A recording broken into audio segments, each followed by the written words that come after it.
In the final days of World War II, as the Allies closed in on Hitler's empire, a mysterious train rumbled out of Germany, heading toward the mountains of Poland.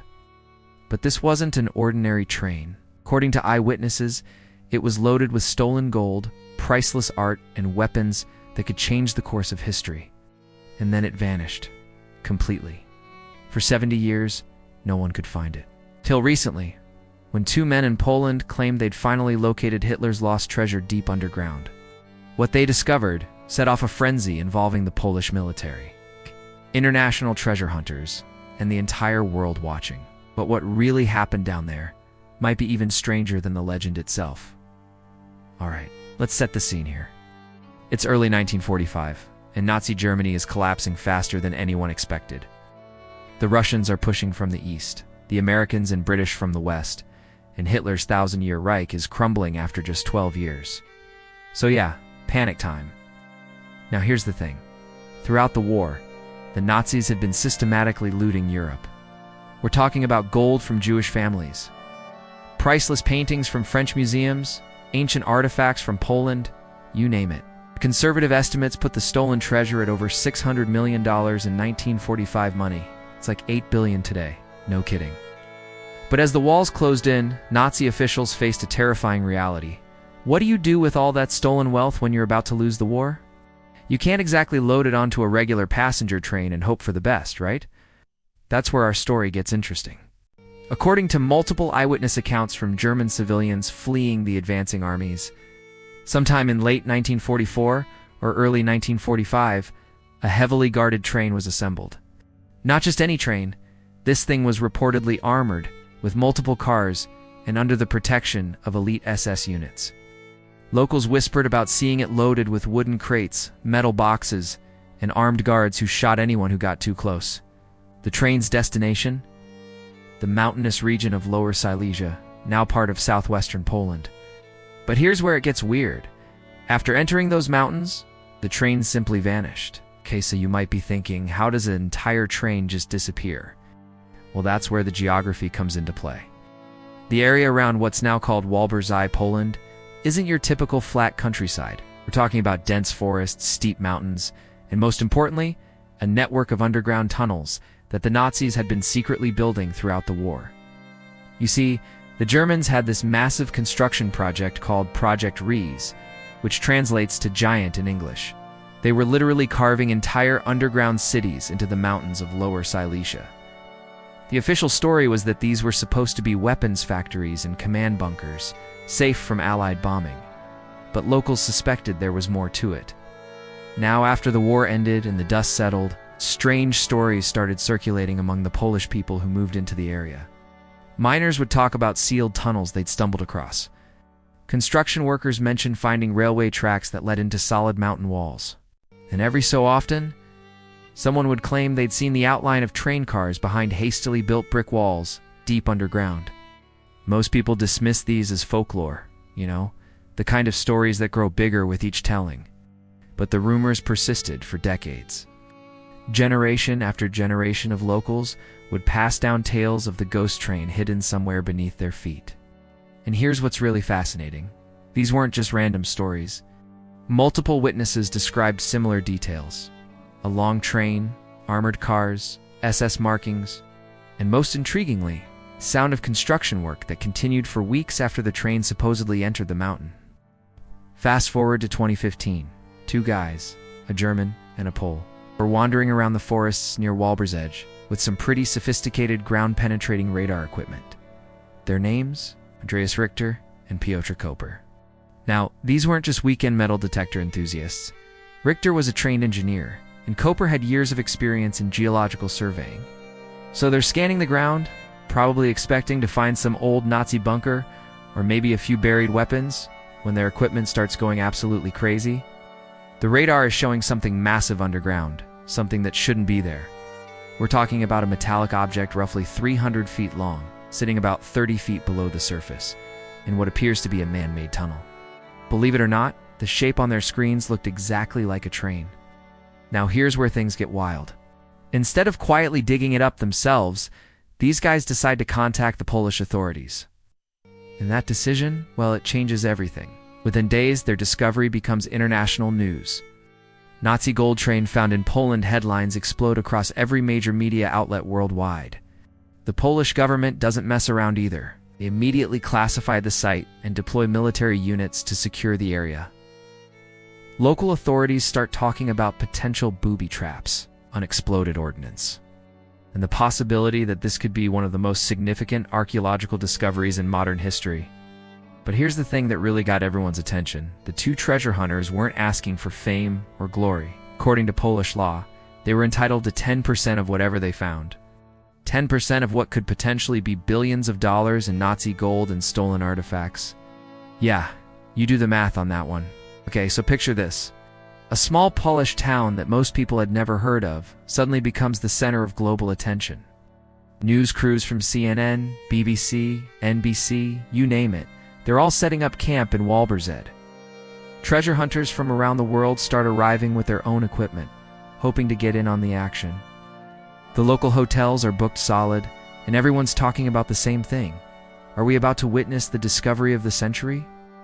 The Polish military cordons off the suspected site, but that doesn't stop the crowds from gathering.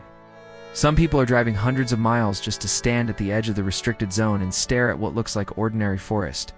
But you can feel the electricity in the air, you know? Everyone's thinking the same thing. What if it's real? The media frenzy reaches a fever pitch when the Polish deputy culture minister, Piotr Gachowski, makes an official statement. He doesn't just acknowledge that something might be down there. He goes on record saying he's 99% sure the train exists. 99%. That's not the kind of language government officials usually use unless they're really confident. Now here's where the tension really builds. Authorities announce they need to proceed extremely carefully. See if this really is a Nazi train. There's no telling what kind of booby traps or explosives might still be active after 70 years. The Germans were known for rigging their secret sites with deadly surprises for anyone who tried to break in uninvited. So they bring in bomb disposal experts, archaeological teams, and mining engineers.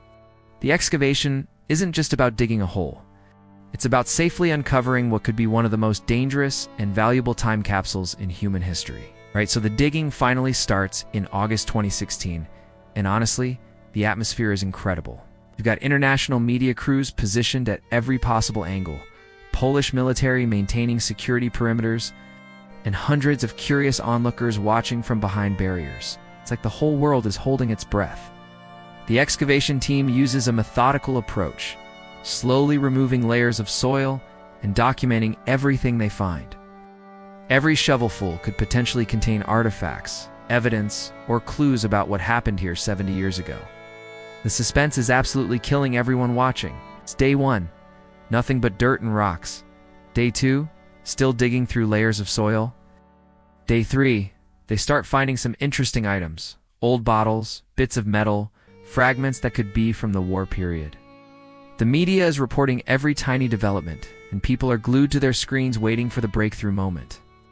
Now here's what's really fascinating about this whole process. The treasure hunters' radar data showed the mysterious object at about 30 feet down. But the deeper they dig, the more complex the underground situation becomes. They're finding evidence of extensive Nazi construction, remnants of concrete structures, and definitely proof that the Germans were doing some serious engineering work in this area. The excitement builds with each passing day. Local businesses are thriving from all the tourism. People are taking vacation days to follow the story. Social media is exploding with theories, speculation, and amateur analysis of every photo released from the dig site. And then, after weeks of methodical excavation, they reach the depth where the train should be. Nothing. Absolutely nothing. No train, no gold, no priceless artifacts. Just empty tunnel space and some old wooden support beams that had probably been there for decades. The disappointment is palpable. International media crews who had been camping out for weeks start packing up their equipment. Treasure hunters who had traveled from around the world begin heading home. The Polish government quietly reduces the security presence. But here's where it gets interesting. The excavation team doesn't just find nothing, they find evidence that something had definitely been there. The tunnel structure is real. The construction techniques match Nazi engineering from the 1940s. There are clear signs that heavy machinery or vehicles had been moved through these underground passages. So what happened? The treasure hunters' radar equipment had definitely detected something metallic and train-shaped. The Polish government had been 99% confident. Multiple experts had analyzed the data and agreed that the readings were consistent with a buried locomotive.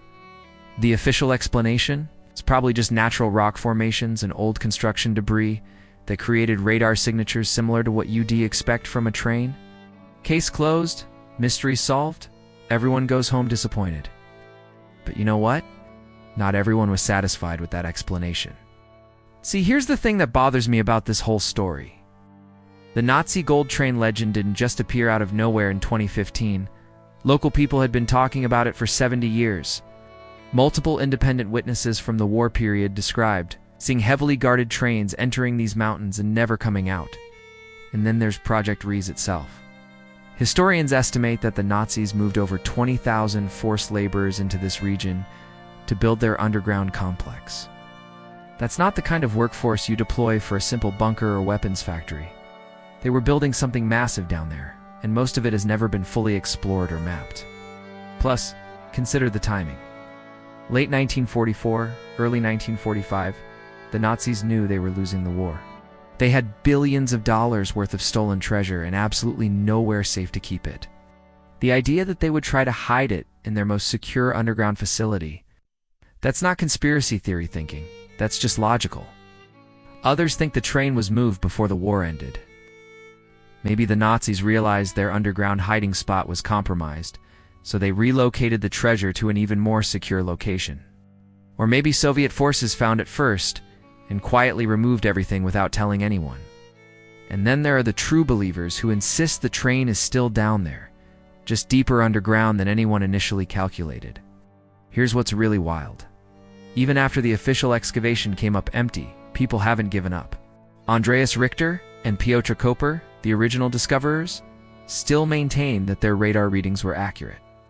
They've continued surveying the area with even more sophisticated equipment, convinced that they were close but not quite in the right spot. And you know what? They're finding some incredible stuff. It's not Nazi gold, but evidence of just how extensive the German construction project really was. Hidden rooms, sealed tunnels, ventilation shafts that connect to surface openings miles away. The scope of what the Nazis built under these mountains is way beyond what most historians had imagined. Some of these modern treasure hunters have even found smaller caches of wartime artifacts, weapons, documents, personal items left behind by German soldiers or Polish resistance fighters. Nothing as spectacular as a train full of gold, but proof that these underground spaces were definitely used during the war. But here's what I think is the most fascinating part of this whole story. Whether or not the Nazi gold train actually exists, the search for it has revealed something equally important: just how much we still do and know about World War II. The Nazi underground complexes in Lower Silesia aren't unique. Similar tunnel systems have been found in Germany, Austria, and other parts of occupied Europe. Some contained weapons factories, others were command bunkers, and a few held research laboratories for experimental technology. But in many cases, we have no idea what was actually stored or manufactured in these facilities. So when people ask whether the Nazi gold train is real, maybe they're asking the wrong question. The real question might be, what else do we know about what the Nazis were doing in their final desperate months? And that's a question that still doesn't have a complete answer. So why are we still talking about this? Why does the story of the Nazi gold train continue to capture imaginations around the world, even after the official search came up empty? I think it's because it represents the perfect mystery. You've got Nazis and stolen treasure, underground tunnels and secret codes, modern technology and ancient legends. It's like someone combined the best elements from an Indiana Jones movie with a real historical event. The story also appeals to our love of underdog treasure hunters. Andreas Richter and Piotr Koper weren't wealthy archaeologists or government agents. They were just two regular guys with some radar equipment and a dream. The idea that ordinary people could stumble onto the discovery of the century is inherently appealing. And finally, there's the mystery element. Even after the official excavation, we still don't have complete answers. The radar readings were real. The underground construction was real. Wartime eyewitness accounts were consistent and credible. Something definitely happened in those mountains in 1945, we just don't know exactly what. Today, if you visit Walbersith, you'll find a town that's embraced its connection to the Nazi gold train legend. There are tours of the excavation site. Local museums display artifacts from the search, and you can still see remnants of the international media encampment from 2016. The original treasure hunters haven't given up. They've formed a research foundation and continued to use increasingly sophisticated technology to map the underground tunnel systems. They've partnered with historians, archaeologists, and other researchers to conduct legitimate scientific investigation of the area. Recent discoveries have included previously unknown tunnel entrances, ventilation systems that extend for miles underground, and evidence of construction work that continued right up until the final weeks of the war. While they haven't found the legendary train, they've definitely proven that the Nazi underground complex was far more extensive than anyone originally imagined. So was there really a Nazi gold train hidden in the mountains of Poland? After all the searching, all the digging, all the international attention, we still don't have a definitive answer. Maybe the train was there, but was moved before anyone could find it. Maybe it's still there, but deeper underground than the 2016 excavation reached. Maybe it never existed at all, and decades of legends were based on misunderstandings and wishful thinking. Today, most historians call it a myth.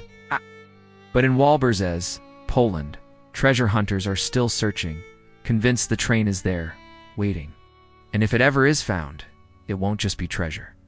It'll be one of the greatest secrets of World War II finally unearthed. Till then, the legend lives on, buried somewhere between fact and folklore. In the mysterious mountains where history's greatest treasure hunt continues. Thanks for watching, and if you enjoyed this deep dive into one of modern history's most intriguing mysteries, make sure to subscribe for more stories about the secrets and legends that shape our world. Because sometimes the most incredible stories are the ones that might just be true.